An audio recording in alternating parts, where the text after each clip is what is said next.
back yet again, same outfit. We literally just got done recording with Jacob. You saw it yesterday, but I just got done recording with him 10 minutes ago. And now we're back for another episode here. Momo, can I get... Thank you. We have got another legendary counter-striker around here. A North American staple. He's been around for a while. You've seen him at LAN. You don't see him here today. We've got the fleur-de-lis up there. The signature for our friend here. But I've got Andrew CAJUN Guidroz here. Andrew, how are you doing today? I'm doing pretty good. How about you? Living the dream, baby. I get to sit here and yap about Counter-Strike with you legends, and that's pretty fucking cool, frankly. So I'm always in a good mood when I get to sit here and yap with you guys. It's nice. But you know, I don't want to. I have a tendency of just launching into some tirade or whatever at the opening of these things recently. Why, God only knows, but let's skip that part, okay? And let's talk about you, Andrew. All right.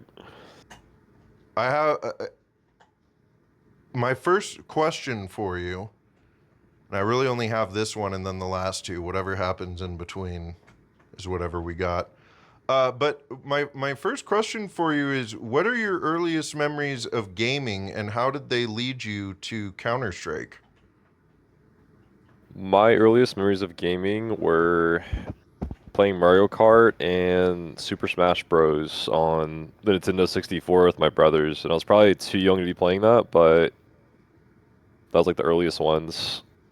I mean, the whole time I was gaming growing up, it definitely wasn't like a lot of time put into it. It's more like a side thing for sure, amongst everything, like sports and whatnot. But after that point, obviously when I was like really young, later on I go towards like shooting games like Call of Duty, like console.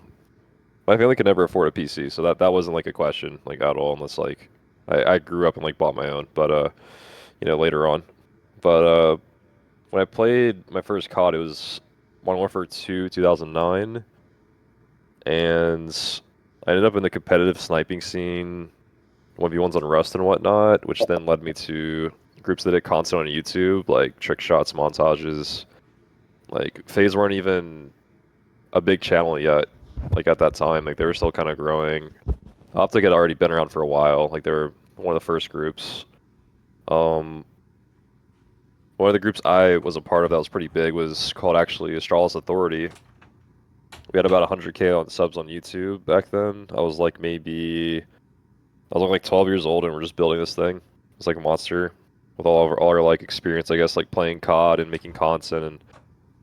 And I came from the competitive sniping scene, so it was a little weird then going into content, but it was actually really fun, honestly. But it wasn't far after I took a break from it. Like, we didn't know what we had back then. We were just a bunch of kids, like, just building something on YouTube. I think people like FaZe and Optic, Obey, Sora were like teams that they knew what they had and they just went with it. Honestly, they went huge. So it's really cool being a part of that growing time. Honestly, I didn't stick with it, but it's still cool nonetheless. Yeah. It's a bunch of guys that we got to play in lobbies with, and versus like back then that just like ended up making it with it, and I don't know, it's like really cool. I took a big break from gaming after that point though for like years. I mean, I was like 12 then, and then just straight on there, like it was just like sports in school. Honestly, I mean, because soccer, between football and soccer is the bigger one of the two, and I actually I went through a well-known Euro program that's run here, and the director of the program personally offered to write letters of recommendation once I was eligible for college. So I ended up like playing in Spain and whatnot for like multiple spans of months, playing against like national teams. And by the time I was 18 and I was winding down from high school and like winding down from like playing like just U18 soccer and going towards like maybe college, maybe getting a contract, my parents split. So then that left me actually like without anywhere to live, because they were both going to bankrupt courts on that shit too. So it's like then I was even further away from possibly even touching a PC. You know what I mean? I still wasn't even there yet. Like, I had a lot of life happen before I got to even see a PC, to be honest. And so, I already had a job, so like that was nice, but ended up getting an apartment. I started going to college, like just running through the normal like track people do when they're 18. Not everyone goes to college, but I mean it was something, right, at the time. And I was like 18. I go to college for like 3 semesters. So like I get out when I was like 19 because I was already making good money and whatnot. Like thankfully, right? I got out of what I was in before. I ended up starting a marketing business. That pushed me to buy a house when I was 21. That's like 2 years later. Still haven't bought a PC yet, by the way. I had a laptop, in between that time. I was dabbling with like some ESCA, but even on the laptop, I was playing Source. This was like in 2017. I was playing Source. Like I didn't even know. It's not like I went to even download that game. It was just a laptop that I had that my friend like just put some shit on it, and I was like, oh, Source this is kind of fun. Whatever. Play it every once in a while. Um, and it was about that time when I bought the house that I got the PC because I was like, oh, there's like CS:GO. I can like play that, you know. And that was like also like when I was getting on ESCA and whatnot, blah blah blah. And I don't know. I didn't really do anything with it like crazy. Like even then, I just kind of played it like the most casual amount of time possible. I didn't try to put any time into this game until like COVID hit, because that's actually when I had downtime. Before that, I was like really, I wasn't really about like gaming a shit ton like at all. I'll be honest. My hours don't like look like that now, but it's just a difference of like I don't know, like how do I say this? Like difference of lifestyle, I guess. Like after COVID hits, and I don't know, with all that downtime, like I'm sitting there. I'm like face at level 5, and I'm like rank B minus on ESEA. And this is like the beginning of 2020, like the middle, like just in January, in the middle of everything. By summer, I hit 2.5k elo, just playing out of my mind deathmatch and playing pugs, playing a shit ton. 2.5k elo on Faceit was pretty good back then. 3k wasn't that common. 3k was pretty rare. Maybe like 10 people in the region had like 3k elo. And I don't know. From that point, I kind of decided, okay, like I just want to grind the game. I just want to like let's just see what happens because I already ran a business where I can just work from home and manage my clients. Like no big deal. It won't hurt me to play like a bit of CS. And honestly, I played a lot more than I thought I was going to play. I'll be. I think everyone kind of finds themselves in that rabbit hole, I guess, when they play the game, where it's like they played a little bit too much. Maybe it takes away from other things. I was just lucky enough where I figured out my struggles outside of the game before I tackled my struggles inside of the game. Because I was like face it level 5 like in 2020, without like playing seriously whatsoever. But it was funny because by the summer, I mean, I hit like good ranks on things like rank A, ESCA, 2.5k elo on Faceit, whatever.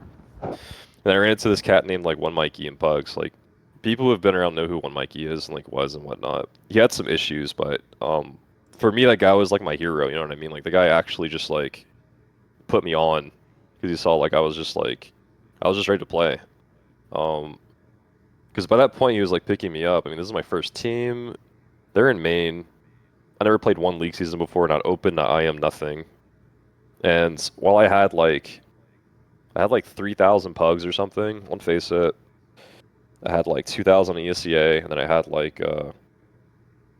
nothing else but that, like in my hands. Like that's it, just like ready to play. And I'll tell you this, because I mean, I still feel this way, but that was by far the funnest season of CS I ever played because we didn't practice, which I mean I wanted to, but at the end of the day, we got results, like really good results. I mean, we went straight to main finals, like my first season. We played the FPL Cup series, which is like released around that time it was like a pathway for getting players in the FPL at this point in time. It's actually how Fang got through his like pathway. He actually got it through the FPL Cup series, funny enough. But we made finals and semifinals of each of these that we played as a non-practicing main team, and we had to play against literally like MDL playoff teams, and we're beating those guys consistently.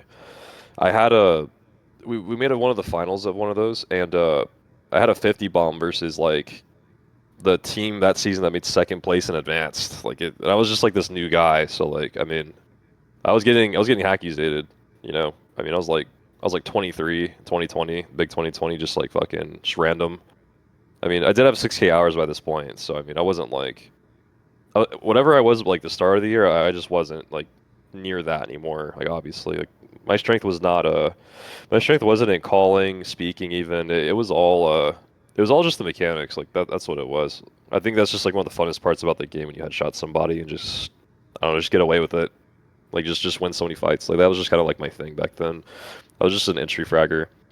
And I don't know, that was one of the best seasons ever. Like those are some of the coolest teammates, like shout out to them. But you know, that was like a season to remember because after that, I had to learn how to lose is the thing.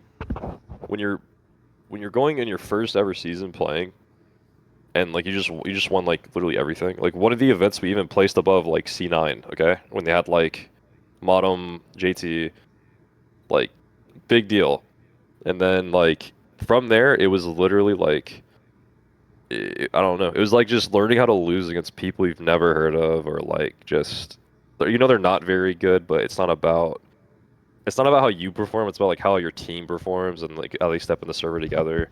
You know what I mean? That takes like time to learn and figure out.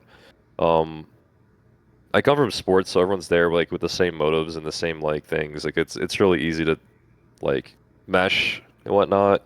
I really do find it like online, like when you're talking about like meshing into team play, it's like it's much harder because like you don't know what people have going on outside of the game. You see like someone Right. in person, like with sports and whatnot, like you know what's going on with them, like oh they're a little off today or whatever. You kind of know how to carry yourself and like you know how to treat them. But you get on a PC, I mean it's really hard to know. I mean when you're an athlete, like it's pretty safe to assume these guys are taking good enough care of themselves. I mean shit, some of them might be getting shit faced on the weekend, but I mean they still bring it when it comes to like practice matches, whatever. And I mean even after that first season, right? This breakout season that I had. I mean, I was still finding success the next season where it was like we were matching with like Prime RBG with like my brand new team. We were also matching with like Triumph. Triumph had like Floppy, Grem, Junior, Shake Zula. That was Prime Triumph period. You know what I mean? Like that's who we're matching with in these officials too. Like it's and this is you know I was still just coming out of main. There's just so much I didn't know, bro. I there's like I tons mean, of things. There's so y- much, you know. But well, and yeah, go ahead. no, I'm sorry to interrupt you, but I was gonna say it sounds very much like you when you came out, like when you were coming up, you had the opportunity to like actually play against a decent amount of like real talented people, and not to say that our scene doesn't have real talented people in it right now, but like there was a legitimate tier 2 start around CS2 at the time when you started that you were like getting to play against, if I'm not mistaken, it sounds like. I mean, it's true because those guys were actually like qualifying for things too, honestly. Like they were being put on Right. as like actual like when people said tier 2 in NA, like it actually was like not a meme. Like when they say it here, they say tier 7 or something, like Right, essentially. because essentially it sadly is in the grand scheme of like professional Counter Strike. Like I feel like top advanced, the like border between top advanced and ECL in our region is very much like these players have learned to flawlessly play the fundamentals of team-based Counter-Strike, but like that level of like gameplay and team play is like intermediate in EU, right? Like that's those IM teams in EU could come over here and like scrap with our top advanced teams very easily because that's like the disparity at this point in time. We don't have a real like tier 2 scene. Our tier 2 is like NRG is frankly a tier 2 professional team overall, right? And that's like one of the best teams in our region, right?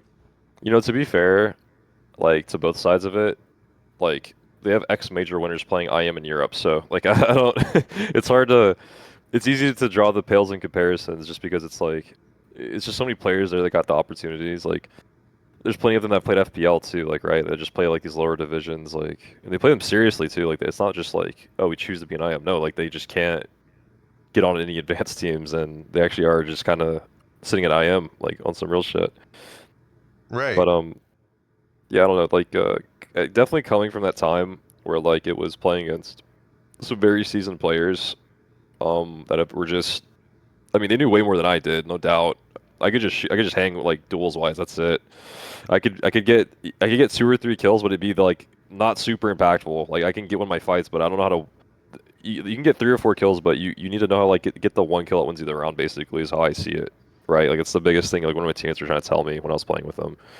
But because it's quite the transition because that's not even what I like focus on anymore. I mean, I'm IGLing now, which is like it's totally different because like I went from like not calming a lot to like doing that to just total opposite, honestly. I mean, and part of it is because of like the state of where I was coming from. Like there wasn't like okay, like I went from main to like an advanced season. Okay, like I go play advanced. Okay, there's not like one person in this division that like even understands like what I just did and played and like and what feats I had like hit. You know what I mean? Like that's like there wasn't one person, and it's not to say that there wasn't good players. It's just that like there wasn't anyone helming a team and leading them to understand that. You know what I mean? Like what it takes to win and like what I think should be expected. Like what expectations we should hold on a team and whatnot.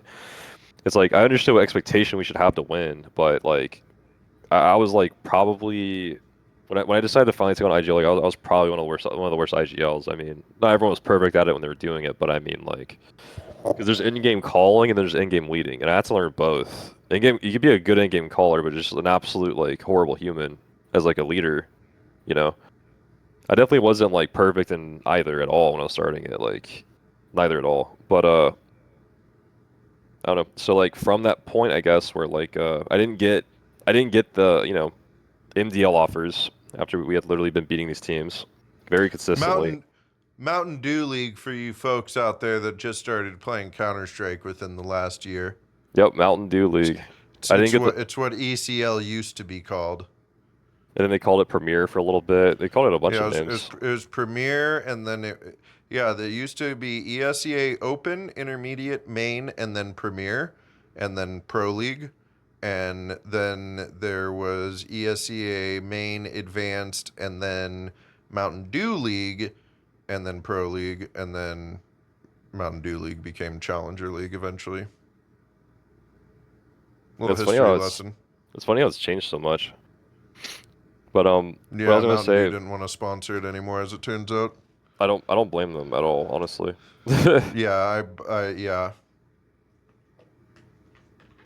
What I was gonna get into was like I was looking forward to like offers like going there, considering like I was beating teams of that caliber and better, and I don't know, just like the offers didn't come, especially since I was like a brand new player. Like breakout season happened first season, like it's kind of not common, and I don't know, that left me like really I wouldn't say demotivated, just it left me having to play with like teams that were not so good.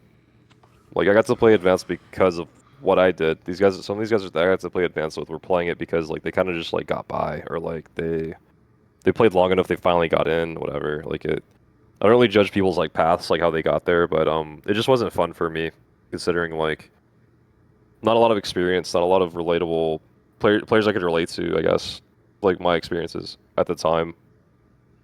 I'm assuming like even though like I had a standard for like how much we should be winning and whatnot, because that really is a big part of the team culture. Like it doesn't matter because like even though some of these guys may not have understood that, they did understand like how to play and operate in a team, like how a team should be run in the sense of like camaraderie and whatnot. I think I saw like struggles with that very early on. CS wise, I didn't really understand like some of the concepts of it, like on an online team dynamic. Like I only had my sports experiences to like relate to on that end, but they didn't really translate to CS for me. So for a couple of years, I mean, CS was kind of better. I mean, like 2 years after, like I had this like breakout season because I mean, no offers are coming, whatever. Go IGL. I was pretty terrible at it for a good bit, and then in 2022, I joined Counter Nature. I was with them for like almost 15 months. We ended up winning a LAN, going to playoffs, playing a few close qualies. It was kind of cool. It was like my first time playing close qualies, going to a LAN, winning one, and like we beat Timmerman in finals at a LAN. So it was a 2.5K, but we're playing like the team that was winning each one that point in time. So I can't really complain about that. But No, I that's ended up impressive. I ended up hopping from that team to a team that got relegated from ECL. I played with them as well for like a year, and the very last season I was with those guys. I mean, we had gone between a couple banners, but the last season with them was repping Zombies for the first time, which I hadn't seen the light of day, as an org in CS since Freakazoid was playing, like way back. And once my year was like up with that team, I finally just like went and started a team from scratch, which was like this team I started from scratch was a long-term Zombies team people remember, where it was like me, Sam, and Camro headlining the team. We had a lot of iterations of players around us. Sezzy was like he's an old face. He was one of the core people from that started it. We had Caustic, him too. I'd played on previous teams with him. And it was, I don't know, that team was there for a year and we didn't practice. And I went from like 2 years of just like trying to figure out what the fuck I'm doing IGLing to, a year where I actually IGL'd and we had structure, to that team dissolves, and then I'm a team practicing for like not at all the first year straight. So it's just kind of like most of the time that was being spent playing for me, honestly, like as you can see, like for advanced, was just kind of like it's just kind of like placeholder seasons. I'm just kind of there. I'm not like I definitely wasn't like working as hard as I could have at some point. So like I think the work ethic dropped at some point. Like before that, it could have been right after this breakout season. It could have been like just during what I was dealing with in teams. I'm not really. I can't really put it into words because honestly, like I said before, I had to learn how to like lose. I guess like playing. I don't know, playing CS. I'm not. I'm a very competitive. I I've lost before, but it's just not like a.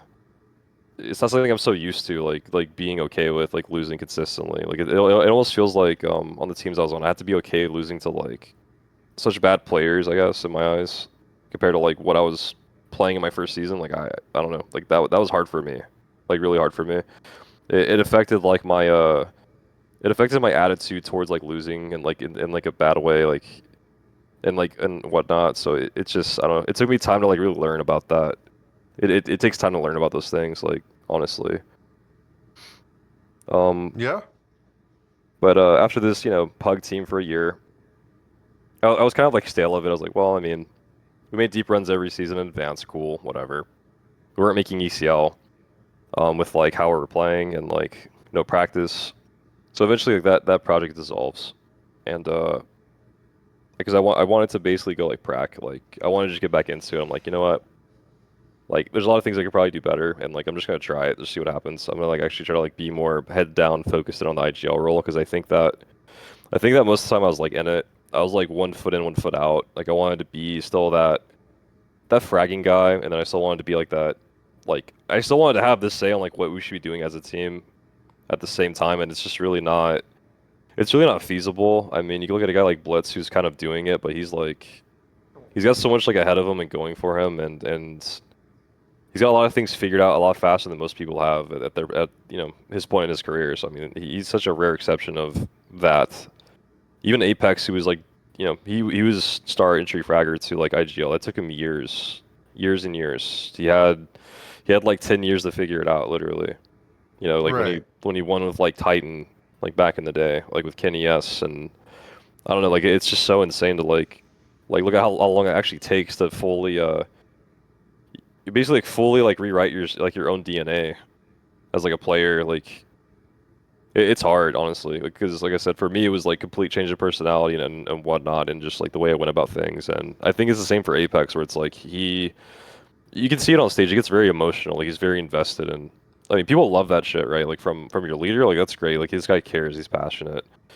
I think a lot of it does come from just like I don't know, just like the type of person he needs. Like, there's the type of person he needs to be a good entry and a star fragger, and there's the type of person you need to be a good like leader. And it's not. It's almost impossible to have both and like it be like harmony. You know what I mean? Like it really isn't. It doesn't exist like that like at all to me, because you have to have this sort of killer instinct as a fragger to um like be able to do what you got to do. And being a leader, you have to be calm all the time. Like it's just two totally different things. That was one of my biggest struggles with it too. Like just it doesn't matter like what level you're fragging at. I mean, it's the same. You have to have the same mindset regardless, obviously. But you know, the team that I joined after the Zombers team, I mean, now it's 2024. I mean, time has passed and like a lot of wasted time, honestly. I mean, I can't even discount that, you know. I played on a team that's like a pug team for like a year. I was kind of like bouncing between teams 2 years after my breakout season. And then I had the 1 year that was okay with calling and stuff, but it didn't really last. So, um, you know, and Fruit Cup hit my line. You know, he's like, come play. And he was playing with like cool comms, fire, uh, drop, and it was him. And they wanted me to ICOM IGL. Ended up cutting their IGL, picking me up, and you know, like I was going into their team, I was like, yeah, I'm an IGL for you, I got you. And they were like, okay, like, is there any strats you want to show us and stuff like that? And I was like, ah, shit, because I hadn't called strats, and I mean, like, I called strats sure on this like pug team, but I mean, going over like a set strats and set ideas was like, I hadn't done that since like 2022. It's been like 2 years, you know. Suddenly you're thrust into like a set of players that are like, all right, let's practice for real. Let's put the effort in. Yeah, and it was like even the one team that we went to land with, I mean, we practiced, we had set ideas, but I mean, those ideas don't even matter anymore. I mean, like the meta's changed and whatnot. I'd like to think I was calling in some of them back then, like year to year, but like it's different when you're structuring a team for the long term because like that's just I think a lot of IGLs don't structure their teams for the long term at all, like because they have an expectation that at some point shit's not gonna work out. Like at some point someone's gonna leave or like they're gonna move on or like they don't want to be there. I think that really like changes how people like run their teams. Um, Someone I got advice from was like KJ, and like he basically says like, I mean I've told him some advice about, or I've asked for him for some advice and told him about some of my experiences with certain players, and he'll say, well, it's because CAJUN like that person is used to building teams where they're not gonna be on it for very long. Like they have to shotgun like the way they run teams because they don't stay on teams. Like they just kind of like get cycled out at some point because of their issues, right? So I had to like, I don't know, I had to understand like, okay, like let's build for the long term and like just go all in. Like just have full trust. You can put your whole heart into a team and like obviously cut at the end of the day if you don't do good enough. And like that's kind of I think a fear for anybody at the end of the day, or like right, like it's always about what if it doesn't work out. So if you're a player IGL, it happens both ways, right? But I was 10 toes in, if not like full body in on this team, and you know we went straight into like 6 hour prac days, which I had never like really run consistently before, like ever. Um, and you know we didn't really know what we were doing. We didn't know like there's a lot of things I didn't know. I mean, like they loved Anubis, for example, was like the map they loved to play on. I had no idea about this map like at all, like nothing. Like I could tell you about the longer term maps, the other maps, because I've done like analytics on them and whatnot at like a very high level. But it's like I could never, you know, I could never call that map or like figure it out. It was still new too, but regardless, I had to like learn a lot of things I just didn't know before, including just new maps after like, you know, kind of like not really full in on the IGL role, technically. I don't know, like that was like that one season turns into like 2 seasons and then 3 seasons and then I mean we're here, you know what I mean? Like we are 15 months in on this current team right now, like for me, with like strong core. We've had some like shuffles. I think at this point it's me, Fire, and Comms are like the core of the team that are like standing from the original iteration. We part of the But drop Fire like left at one point. he yeah, it's always been a funny like thing. I mean, both You guys have both been strong. sides. I saw you calling. Weren't you calling yourself recently the Zombler flight coupe or something like that? Yeah. It's because the whole org fiasco we had. We can get into that. That's interesting. Like that everyone saw that shit on Twitter. But Oh yeah, dude. Yeah. Well, yeah. I think we're up to the point of now with what team you're on now. I don't know if you had finishing thoughts on that, but yeah, dive into what the hell happened with Legacy Kingdom over the last couple of months, because I can dive into that. I was gonna like finish explaining kind of just like getting closer to like where we are now, I guess. Like to give like a full like the start of gaming to like now, I guess, right? But yeah, dude, this is the most full in-depth explanation we've gotten. I love it. I try to be detailed. I mean, you are detailed and going on about it like I asked you to, and you are on subject the entire time too. That's what I'm blown away by here. I'm trying my best. I'm trying hard, bro. Dude, Um, you're killing it. we kick off those 6-hour practice and whatnot. We do it for a good bit, and it's like, I mean, we average these like 6-hour practice days, a couple 4-hour practice days every now and then, and like, I mean, the season's about like 90 days, like square, right? Like, play the season 90 days, cool. I mean, we average 75 practice days in like 90 days, like across 3 seasons, and that's like 210 plus prac days, not including some officials days. We would practice on the match days. I would never, I mean, like, I can't even add up my years playing and like having this much practice. Like honestly, it was like very like most teams I've been on just don't practice, so it's like I don't know, it's kind of insane. How much we I don't know how much we learned, how much we improved. I think when we hit that 3rd season, even though we're practicing a lot, it just kind of felt like we're still kind of missing something, you know? It felt like that 3rd season was reality checks of like firepower because like we'd ask ourselves, was the setup good? Yes. Okay. Was the strat good? Yes. Okay. Was the decision good? Yes. Okay. All right. Okay, guys, it's official. We can't fucking shoot. Like it's like someone had to say it one day. You know what I mean? Like okay, we don't shoot. We don't shoot to get to that next level we need to get at. You know what I mean? Like to make more happen. And we went on like a straight 2.5 month spree of just like posting routines, DMs. I got the tip from Freshie because that's what their coach used to make them do. Like record an hour of DM, send it to them like before and after practice an hour DM. We were doing that shit like daily. We went as far as to do like playing with like aim labs routines and whatnot. And I don't know, it was such a big thing because we played Might at the start of that season, like preseason, and I mean we had a player that was like negative 27 on the HLTV. Like for that series, we had a guy that was negative 16. I mean it's like that's like well shooting below like who we're playing against. Obviously, I mean it's pretty bad.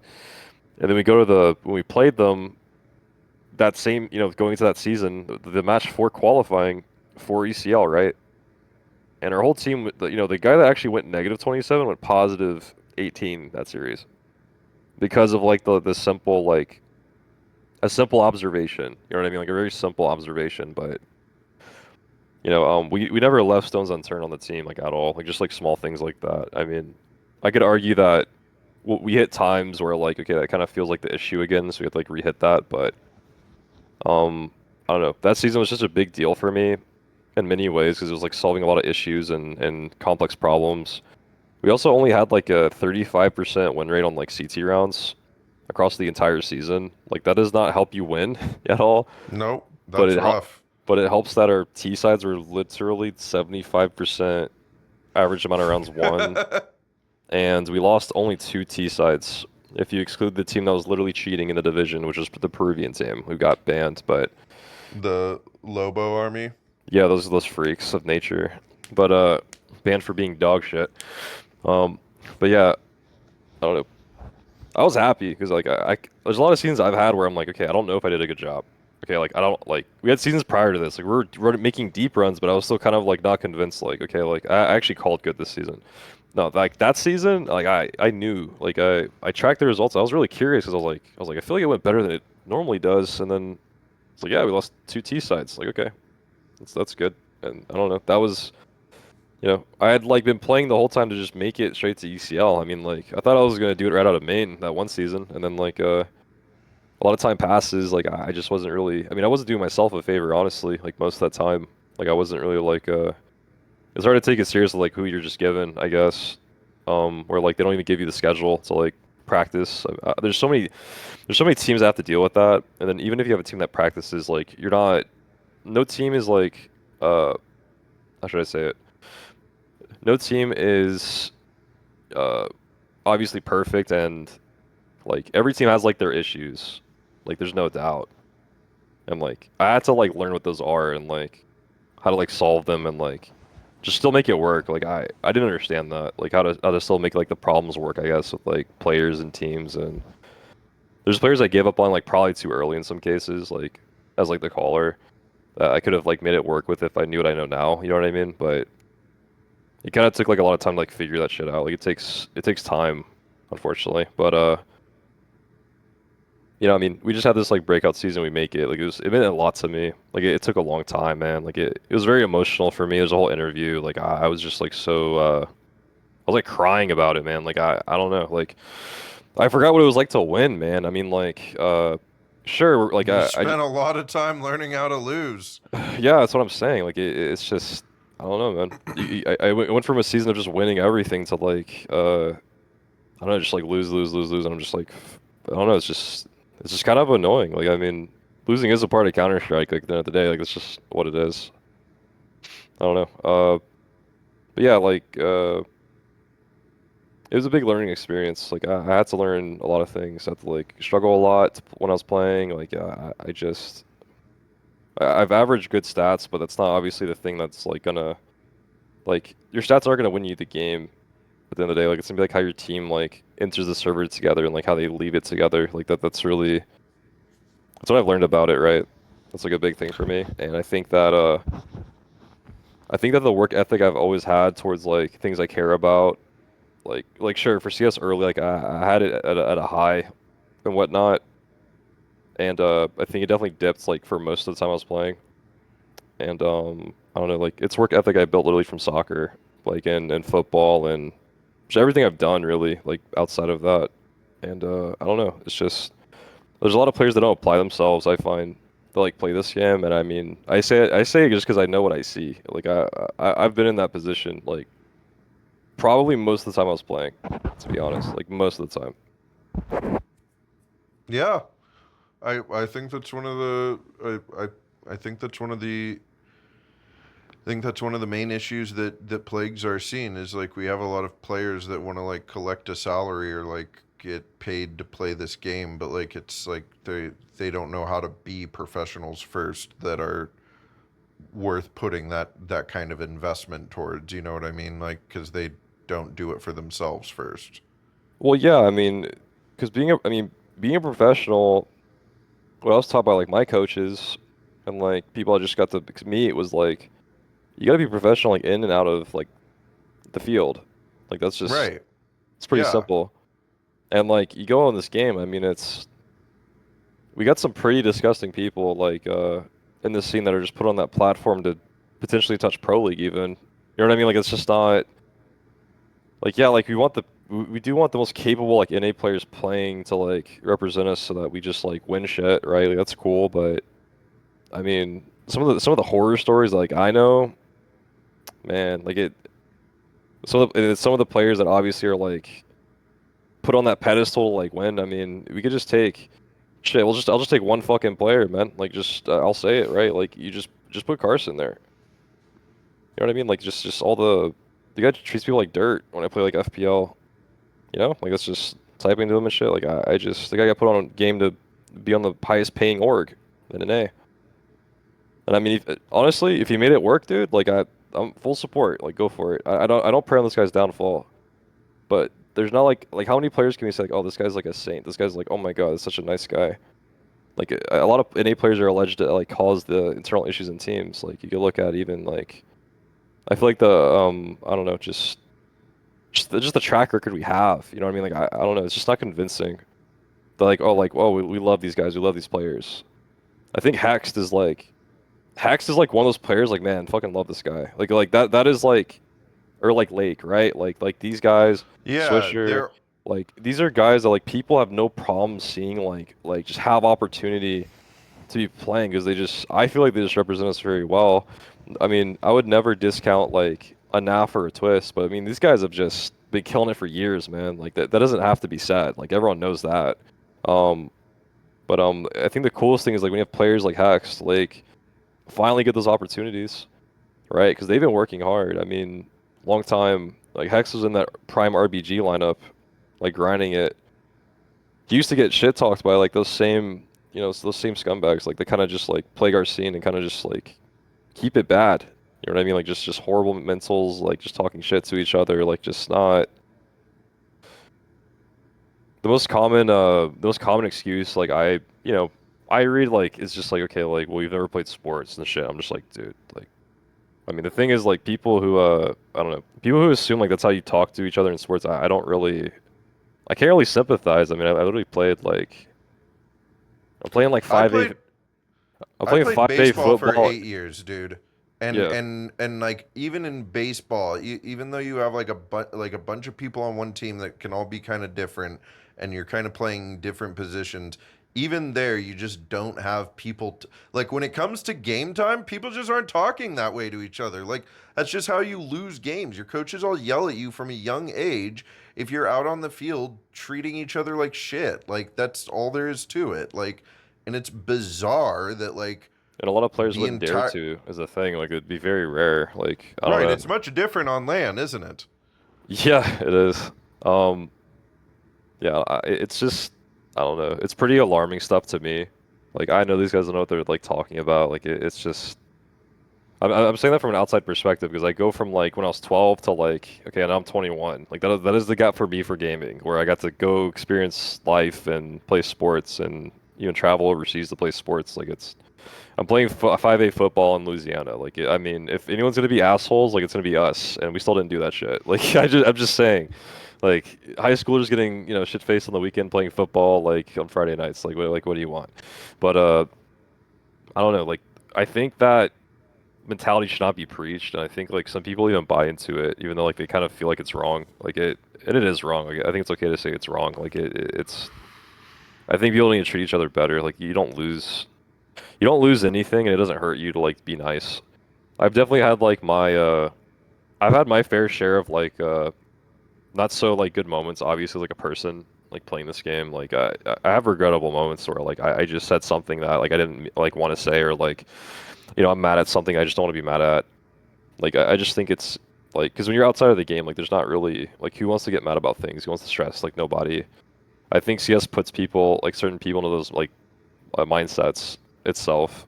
For me, like being angry and like stress is like not it's not really like a emotion a lot of people like that actually know me like outside of the game that they can associate with me. It's not really necessarily like part of like who I really am, and like I think like I could say that for like maybe it's like some of these dirtbags, like it's just kind of like like maybe that's part of like their online personality. Like sure, like why not? But it still is important to treat one another like well. Like obviously, that's like get too off topic, but Well, no, it's remembering that somebody on the other side of that computer screen, despite you being alone in your room playing 12 hours of pugs by yourself, that person on the other end of the screen is another human being that you're talking to. And I think that's one of the things that like we don't have a lot of data yet or like public knowledge on like the online gaming marathons that we put ourselves through. And I think that's where a lot of the like toxicity stems from. I know I've been through that before, and you add in the fact that like drinking and getting fucked up or whatever is like goes hand in hand with like gaming culture in America especially. Like you get these people that are playing for even 8 to 10 hours a day every single day. By the end of those 8 to 10 hours, they're going to be fairly nasty people because they're just frying their nervous system every single day. And what we don't understand is like even though you're just sitting at a computer moving your hands around on a mouse and keyboard, these games that we play, Counter-Strike, League of Legends, Dota, anything that like really requires you to enter this like state of hyper focus in your brain, it's tricking your body into thinking that you're doing something really intense at that moment.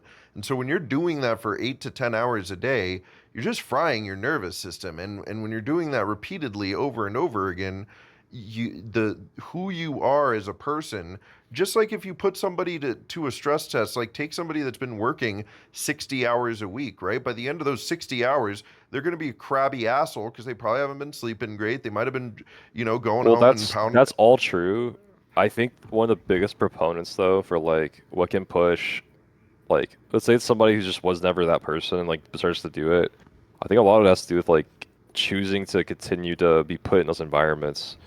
And like Right. if you're at work, for example, and like you have to work this job, it's like you don't like it, the environment, whatever. But it's the highest paying job in the city. I mean, you're not gonna say no. So like I think this scene is like in that way where it's like I mean it's not high paying, but you know that like there's this one team that could definitely get you places if you play on it or like get you ahead. Like, it's better than the even if you're a main player, okay, like I'm a main player, but I'm getting on a better main team next season. Like shit like that is like you're not gonna play with these guys because you know you want to be friends, but at the end of the day, it does do something to you to be playing with people that could potentially be shaping who you are as a person, like for the future. And like I think it's really important is like how people carry themselves in these situations. Like it's not in their control. They're gonna have to play with these players, no matter whether they like it or not. It's just how it works, right? To move up, like you can't always play with your friends. Like if they're from open to fucking pro league. Like, that's not really a thing that's happened before. So, but you know, it's just that it all goes into it, and you know, because the main point is like what is the issue with our region? I mean, I think it goes into stuff like that. Because having a bad mentality is never really gonna solve our issues. I don't know. There's like little things I see in game when I play, whether it's like an FPL or like you know just playing from like a lot of time playing the game. But there's this like protocol, like on Mirage, like everyone would do where it was like, okay, A anchor, you molly ramp, or like yeah, like con guy cross through A every round, flash over mid. It needs to be two people throwing these things. It's like okay, 2021. I'm watching demos. I don't see a single demo people are doing this, but you know what I mean? Like I don't see anyone. But if I play like in a team setting or like an FPL setting or like whatever, people swear by it still, and it's 2025. I haven't seen people doing this since like honestly, like, I haven't seen people do it. Like I don't know what demos they're watching. I don't know where they learn these things. I don't know if someone like yelled on them at them on a prior team to be doing these protocols. I don't know. It's just like we kind of do things for like all the wrong reasons. I feel like you know what I mean. Like that's just one example, like a small one. There's definitely players that know how I've to like. heard that. There's definitely players that, like know Like how to NA like do it, doesn't but really know what they're like. They watch what other teams are doing, but they don't really know why they're doing it or when to actually be doing certain things. yeah, working with KJ, it's like his whole preaching to me. It really is like like I ask him questions a lot, right? Like I can't just he's not just gonna give me all the secrets. Like I have to ask the right question so I can get the right answer, right? Or like ask a question that can eventually lead me to the right question to ask. And like a lot of it has been just like stuff like that where it's like you're just trying to figure out like why are we doing things? Like it's really important to know. Okay, why do we want to A rush on round 3? Okay, why do we want to A rush round 5, round 6? Like it's like just what would be a good time to do an A rush? Like just simple questions like that can put you well above like plenty of the teams here. Like plenty in like very short amount of time if you can answer those questions like fast enough when you know you have your opportunity. Um I don't know. There was an event because I am Dallas 2022. I got to like see some nice like docs and whatnot, right? Like anti-docs, pro-docs. And there's two anti-strat docs on like Munzi, Nico, like official anti-strat docs. And essentially these anti-strat docs were I mean like 3 to 4 pages each just for the like one of them. You know what I mean? Like it's insane, but it was a list of it was a list of literally like all of their change ups that they do. Openings, positions, protocols, whatever. Okay. And I use this to uh I can't say what the formula is, but I effectively used it to like, you know, like if I use this formula and try to apply it to like an NA player, like what would it look like? You know, like how long would this list be? And I did it to every level. I mean, open to main was like a third of a page. Advanced was like kind of the same. I even did like top of like you know, at that time like 2 years ago, like I did the top of like, you know, ECL half a page. I'm just like damn, so like really just like aren't that inspired like in shit. I don't know. Like you watch like a tier 1 player, like I know the difference is like how many change-ups they have and the fact that they have all these change-ups and they're actually doing them for a purpose consistently. You won't always know watching the demo what the purpose is. But that's kind of the beauty of this formula. Like you do learn, you start to figure out the tendency and why then when they do it. That's the thing. That's the beauty of it. And it's like when you watch players here, I mean, it's not about when and why. They're just gonna do the same thing every round mostly. I mean, it's not really like maybe on Ancient, like there's like a CT, right? He's like a long player. Like he'll just start the round first 15 seconds. He'll have a nade out always, and that may not necessarily be very good, but he'll do it every time. You know, like that's the sort of like small things that, you know, I kind of pick apart and see and I'm just like, well, I mean, it's like, why do you have your nade out long? Okay, I don't know. Okay, cool. All right, if they BRS, you're just fucked. You know, it's just like a small thing, like just a very basic thing. And this is something that I analyzed from a team that's in position, I mean, they're in position to potentially make the major for us. You know, like I don't. I want more NA teams making the major and all, but I just think that, and I may not be one of those teams, dude, anytime soon making it like on my team, but I know what I see, and it's just like you know, I think the way to get people up to that standard, like I think it just starts with like being professionals, obviously, like as people, as like players, whatnot. But eventually, like we just gotta start asking questions and not just joining the servers like just to shoot shit. Like I think a lot of people just get in the server like, okay, let's just shoot them. Like don't worry about the rest. Fuck it. I appreciate teams that like actually try to put in the effort, right? Like to like have the team structure and whatnot. Like they're not just like replacing players, like cycling them in and out, just like get better, harder shooters and just like fuck it. Um, I think it seemed like Blue Jays like actually tries to do set shit together and like have reactions. Like I think that's cool. I'd like to think some teams at their level don't really do that, right? Like at the same level-ish. Like, and I think Blue Jays actually do have like more replicable, consistent success at that level because they try to do things with more purpose. Like that's like I think they have really good brains on that team. I mean, they just got like Walco and like they got Cryptic now. Junior's played for like fucking hell of a time. I was playing against Junior like way back then. I mean, he was finding his stride as a player like then and played back then. Like, and then he goes to like Furia, you know, like Triumph, Furia, Complexity. Like he's seen it all at this point. He even like subbed in for the major, like the recent one, like Austin Major. That was like pretty cool to see. Like I used to play like I played an FPLC quality with that guy once, like way fucking back. Like they don't even have those anymore. But I don't know. Like I just as like my conclusion, like that's just kind of some things I think that like we need to be getting onto as like the region, honestly. Yeah. No, I'm with you, man, and I think that I think that's all really well said with a lot of good examples as well, because I think that it's easy for a lot of the players in our region as well to speak in generalities of what they think the region has issues with, but when we're able to like nail it down to these like identifiable, fixable issues, actionable issues, such as, you know, a lack of professionality or a lack of like discipline and practice or like mindset or whatever the hell it is, right? Like those when we find these actionable items that that we identify, it just makes it a lot easier to actually grow as a region, which I think that there like I think that there is hope. Like when I go to these lands and you know, we're not going to take up too much more time here because I like to keep these right around an hour ish, but when I go to these lands, I see how much love and passion there is for this game still in this region. All these people that show up and play, and you know, even somebody like Jackro that shows up to these lands and he's still gonna go to every single one of them no matter what, because Yep. that's what he loves and cares about. And it doesn't matter if he's getting grouped in day one, like he's there to play and hang out with his friends, and there is passion there. And I think that this is one of those things that will never die. We've witnessed the bubble burst over the last several years and are kind of having to rebuild, because a lot of that does come from like our tier 2 being wiped out by COVID and Valorant, right? And having these cultural issues of it being hard for people to want to focus on a game seriously in their mid to late 20s, right? So I think we'll get there. I think things are getting better, but yeah, dude. Well, before we go though, I have a couple more questions for you.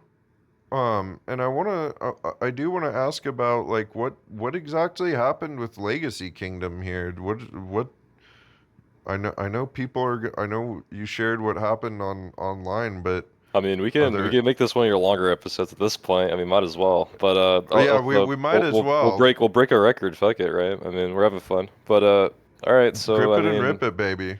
with Legacy, I mean, I can't really go outside of like what I was saying, like on my tweets, just because of like legalities. But um, I mean, we're getting like strung along for a good like month and a half. I mean, that's just like. Sure, like maybe it's our fault for like trying to like push things without a contract like early, but I mean I mean, I made a judgment call. We went with these guys to say like, okay, like if we don't have a contract, we're repping them early. It's fine. Like we'll eventually like just sign them, and we're still gonna get like paid what we're owed, and we were agreeing on like what our terms were, etc. Like I was on FaceTime calls with these guys like days before we even like decided to roll with them. I mean, it seemed pretty convincing. I had one of my like long-term friends like cause going to them, and I was like, oh, he wouldn't go to them unless he fully trusts them, and he did. Like that's, I can't really speak on what his opinions are. Like that's just like his thoughts are his own, and like that's, gonna stay wrapped like that. But, um, that whole thing was just weird because like we don't get paid, like at all. I mean, like August passes, okay. Now we're in September. We need August fees for like tools like refrag, prac servers, and whatnot, leak fees. Like just we didn't ask for like the fucking the moon or anything. Like No, just we cover wanted our fees shit. that we would get as an advanced team even, right? And like something we asked for was like a LAN, okay? Like pay for a LAN. Like we have to pay for VRS. Go like you guys have to pay for like a plane ticket, maybe like Airbnb, like the frag ticket. Like we said at least like the frag ticket and the Airbnb, and maybe we figure out flights. Like we're being like very, I would like to think we're being very generous about it. Yeah, you guys are These willing frag to tickets could compromise. be, yeah, I mean, and these frag tickets can get expensive sometimes. I mean, like we paid 12.50 for Canada. Like if you buy early, it's like 5.50, I think. But yeah, I mean, I don't know. Like we're getting told by somebody in the org, like we're trying to make a deal. Okay, like you guys minimum will put in, like you have to put a minimum amount in the contract for this land. What they put in the contract was like, okay, like a maximum amount, we'll pay you this, which also means they don't have to pay us anything. If the only thing that's said is a maximum amount of what should be paid, it doesn't mean they have to pay you shit. So we have to explain that to them as like a very basic, like I don't know, like contract write-up. Like there's not like an org that I signed with where we said, okay, we're gonna get land support. There's always a set minimum, right?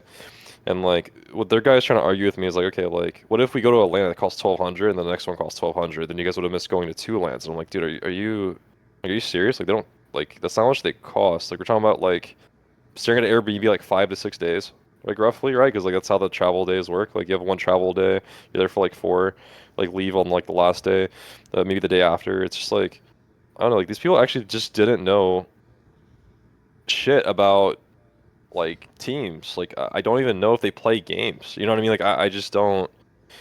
It's just the weirdest thing to me. But also like I don't know. Like the socials looked good. That's what I liked about it. I mean, everyone saw the socials. I mean, the graphics are insane, and that's not the org getting credit. Like that's just like the graphics designer George that usually goes with cause wherever he goes. I mean, like that's all him.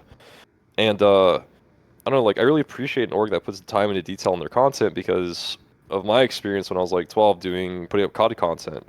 Like we're doing all that shit like back in the day, and it's just like I can see like an org like going in the right direction. And like as soon as like the promises were being like fulfilled on for players and teams, I'm like, oh, this is just not gonna. I mean, that's not gonna fly. I was getting asked like every day by my teammates like, when is this happening? When's this happening? It's just like, I also hit like a point with that. Like I'd like to think a month and a half is very gracious and patient for things. I don't even think we're gonna see like we're not even gonna see like anything that like we're promised. Like nothing. Like nothing. Like it's just kind of like insane. Um, and then there was like obviously the other rage that happened that was tweeted about by Dust 2 was like, okay, um like, they were saying like how the Impact team got cut because of the uh or like they cut a player because of like the Charlie Kirk comments on Twitter, which is like such a sensitive like subject. Like it's definitely not like you can say whatever you want. Like the thing is like everyone has freedom of speech, but nobody's like free of the consequences that come with it. Like Yeah. that's just a given. Like that is like I don't really like it doesn't matter which side of the fence you're on with the whole thing in itself, but like I don't know like that's some people were saying okay like it was weird Legacy did this like 24 hours later instead of like right away. You know what I mean? Like that is kind of that makes you question like okay like did they actually like like force them to cut this player because they meant it, or they just do it as like a PR move? Like it's it doesn't seem like they actually have any firm ground they're trying to stand on. Like I don't know, it's just hard to say. Like nobody has, there's no like head behind the fucking the mask of the org. You know, like there wasn't really anything saying like we need to do this indefinitely. Like someone standing on, you know, standing on business for them, like saying this is what we need to do, get this done. I mean, like we have a team manager named Hexter, and like he had to rewrite the contract and the NDA for the org. And he's not even with the org because they didn't know how to draw one. They had a guy who's like a pre-law guy, like younger, he's like 22, trying to draw it up. I mean, you're trying to make us sign an 8-year NDA. You're already like don't know what the fuck you're doing. I don't know. I have to like tell this guy this isn't normal. He's like, no, no, no, this is fine. I'm like, dude, I don't know what you're chat GPTing, but like this is not. I've done this for like 5 fucking years. Like this is not. Right. This is No, not this normal. is not normal. You're being Like, weird right now. This is not something I'm comfortable signing. yeah, exactly. Like this was. It was just so it is so ridiculous. I've never dealt with it, like the worst from an org. I'd like to say that Josh gave us $500 in uh money to amend things and then get on the right track and then like you know fulfill the contracts and still do this. He does this. He pays us, and then it still didn't happen. You know what I mean? Like it just still didn't like things still didn't fall like how they were supposed to. And I mean, it just gave at that point. And then that was like around the same time that was the same time they were like starting to like debate whether to keep the like Lotus team or not. It was just everything was shaky. Val team was gonna walk. Like I mean, it was all bad. Like I don't know. Like I just I don't know how you could drop the ball so much. Like just don't take on teams if like you can't handle one. Like I just don't know what to say. I think it's pretty simple. Like if they wanted to be just a Val org, I mean, fucking do it. Take care of like that team because like they had a great story with that team that like they went to this land to qualify for VCT Masters and they were reverse sweeping maps to make it and win the whole event. Like it was the most insane, coolest land thing ever. I'm not even a Valorant fan, but I'm a fan of like the adversity of like those things, right? Right. And I don't know, like that would have been cool to see. Like maybe they just like, okay, if we're not working with you guys, that's fine. I can go to a different org and get offers done, and like we're going to a land like that. We missed all the lands because we had to deal with this bullshit. Like it's just kind of I don't know. It's kind of insane. Like just kind of like what it put us through. Zomblers is like a home that it's always doors open, offered from like Greppo to me, and like he's such an awesome guy. He's always been great to me. I mean, I think I repped his banner for either it's like 15 or 18 months or something on like different rosters. Like we have a really good like history, like working together and you know fulfilling on our end like results wise. Him like supporting us, like Grippo's awesome. Shout out to him. And we worked with you know Tsunami. We worked with like Final Form after that point, and you know Final Form was Cause's project. He was great to us. Tsunami was King's project. He was great to us. I'd always like yell at him about the socials, but like realistically, that guy was like fulfilling on all of his promises and more. Like that guy was great. And like you know these orgs that try to look like they're the shit versus like the orgs that just they're not trying to look like they're the shit. They're just trying to do that. Like what they're promising is way. I appreciate them way more than I could appreciate like kind of like these phony orgs. The lags, the take flights, the tsunamis, the final forms, those guys, the Yeah, zomblers. I mean, all those guys are cool. I mean, like the take flight guys are fucking awesome, dude. I mean, It's like, always funny to me that you hear about these like tier 2 orgs that tier 2 in quotes, you know, like we said earlier, but like you hear about these advanced and lower ECL orgs, and they're the ones that are doing way better by the players that play for them than some of these teams that like should have some money and know how to do something and then are like complete flakes and weirdos about it, and you're like, what the fuck is going on here? yeah, I don't like all these people trying to get into esports. I think they just go to the barbecue on the Sunday. They're like, yeah, They're like, I own. we should make an esports team, dude. Well, yeah, they do that, but I'm just saying, like, they actually they go just so they can say, like, yeah, we own like a we own like an ECL like CS team. It's actually a big deal. It's like whatever. Or like they say, yeah, we own a VCT Masters team. It's a big deal. Or we own a professional Rocket Yeah. League team. It's just like it's like who cares, man? Because like they're just sitting It's there. a circle jerk. Yeah, it's a circle jerk. I think a lot of people get into it for that. It's not all of them. I think it's a a good portion of it from people I've talked to and met. I mean, I can't, I won't list names out of respect, but like, man, like it's a No, no, common no, no. denominator for sure. No, we already slandered one player's name on here today. I forgot to tell you we don't bring up individuals' names, but that's all right. We used a good example. You used a good example. I won't.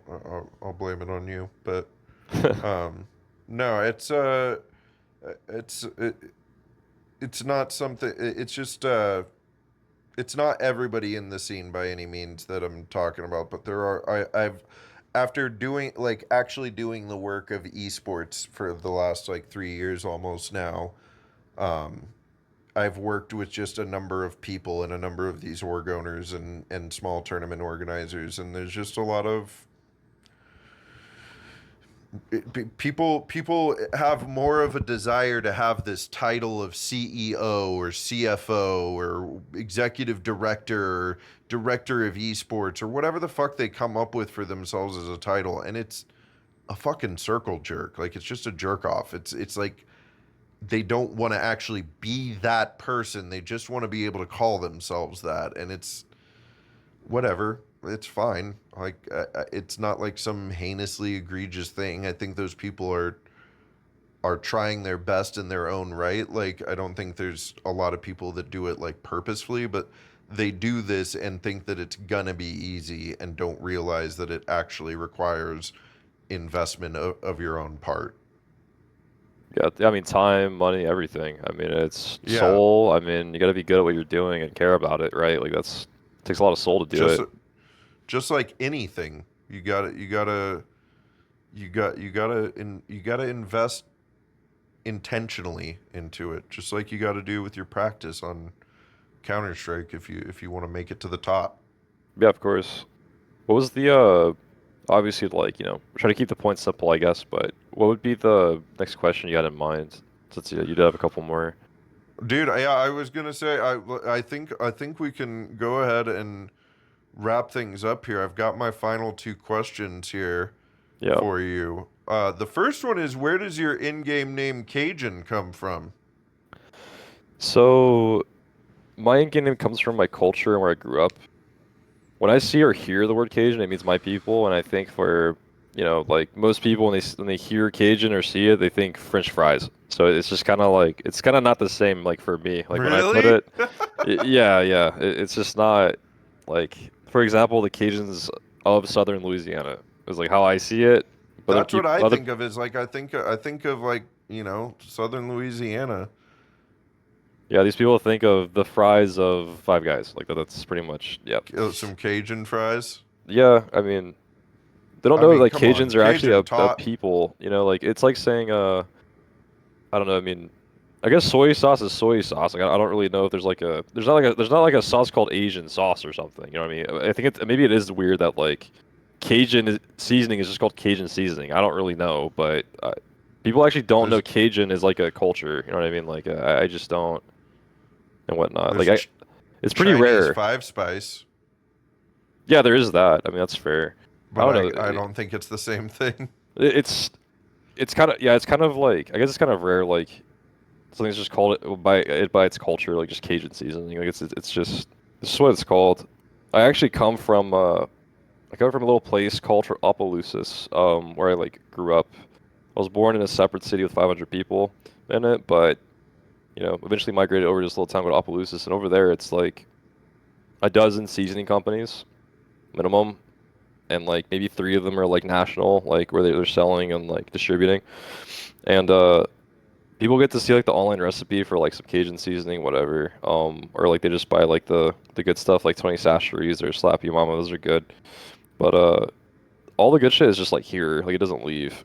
That's a funny thing. Like all the good foods and flavors and whatnot. Even though those two are like obviously like really good, you can't go wrong. We when we went to Atlanta actually, I had a recipe for gumbo that I was gonna like go through cook and like show, my teammate's wife how to cook it. And then like we had to stay late one night for the Big L, and I was like, oh well, shit. Like I gave it to her and she cooked it. I mean, she did it perfectly, but even when I'm not home, I have to have like Cajun food. You know what I mean? Like it's just I don't know. It's just my thing. Like there's not a week that's gone by where I don't have Cajun food. It would have felt really weird if I'm just like I don't know, like going to lands, eating Denny's, and like drinking coffee. Like that's not where I come from. Like I don't know, we gotta eat good. But I don't know. That's just like where my name comes from. Like just Cajun as in the people. Obviously Being in New proud to rep your Orleans. people. Yeah, that's I mean that's what it is. Like in New Orleans you have like most of New Orleans is like more towards like the Creole side of like the French people. There's Creoles in Haiti. Like Creoles aren't limited to like just Louisiana. Cajuns are though. Like Cajuns are pretty limited to like one place. Wow, it's a sick name, I and appreciate it. I look forward to coming down there and you showing me around Louisiana. It's gonna be a good time. I gotta go during Well, Mardi Gras. maybe when is Mardi Gras? February? Yeah, it's about that time. It changes a good bit, like the exact day, because they try to have it like, let me see, Mardi Gras. What's Mardi Gras for 2026 looking like? Because they do change it. Let's see. February 17th will be Mardi Gras 2026. All right. Maybe I'll make a road trip over there and we'll see what's what.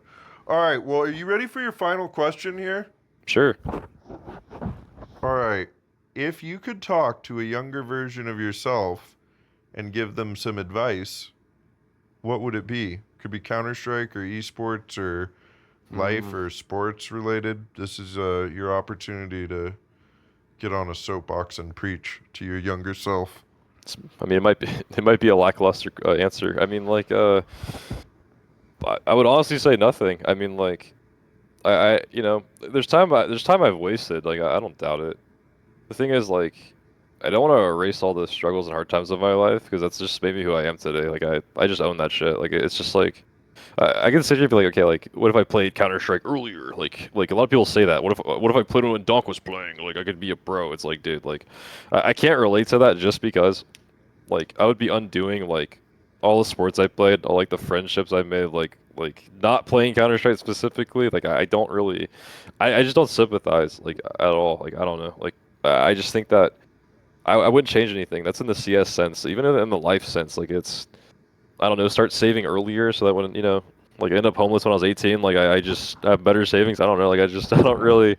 It's just I used all those things to like push me forward. Honestly, I mean like I think every struggle is an opportunity to like grow. Like I just push through it. Like I just that's what I've always carried things. So I don't want to undo any of those things. Like I had to work through them, and I did, and that's just I think what everyone else should be doing. Like I think it's easy to look back and be like, fuck, I wish I did this, did that. Obviously, just do what you gotta do so you don't have regrets. But I mean, like, I think as long as you push through and make it through on the other side of it, like you're good. Like it's like you're getting by fine. You're doing everything you are capable of doing, right? I think that's beautiful. Yeah, that's a common sentiment, and I think it's good. I like that a lot. Don't live with regrets and learn from your mistakes when you do make them, because living without regrets doesn't mean you're going to live perfectly by any means, but identify when you make mistakes, learn from them, and grow from them, and push forward. Eyes forward, baby. We're blazing trails out here. Yep, that's right. All right, Andrew. It's been a fucking pleasure having you on this show and having you share your story with us. And I got one last thing here for you. Um, The just like famous Hot last words. Ones. Yeah, just like Hot Ones, this camera, this camera, this camera. If you wanna let the people know what you got going next, where to find you, any shout outs or plugs you want to give, now's your time to shine. Yeah, sure. Thanks to thank you to my mom for just being like there when I need to like talk to you and shit. And then she probably won't hear this, but I mean, I say that like respectfully, right? It's just like first thing I would think. She Um, you can turn her on to laying it down with Big D. This can be a first episode. she's gonna ask about the title, but yeah, I mean, I could do that.